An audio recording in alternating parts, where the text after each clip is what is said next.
Viongozi wa jeshi la polisi wamefanya ziara ya utoaji wa elimu katika taasisi mbalimbali za umma.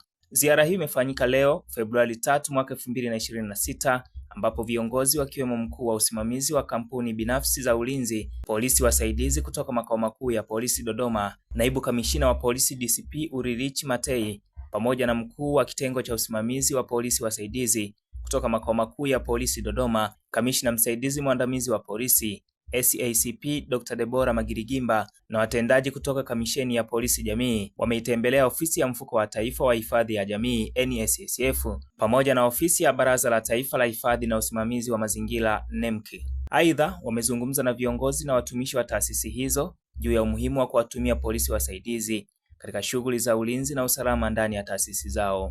Ziara hiyo inalenga kuimarisha uelewa kuhusu mchango wa polisi wasaidizi katika kulinda mali na watu pamoja na kuendeleza ushirikiano kati ya jeshi la polisi na taasisi za umma nchini. Mimi ni Yohana Mashauri na hii ni Open Online Media.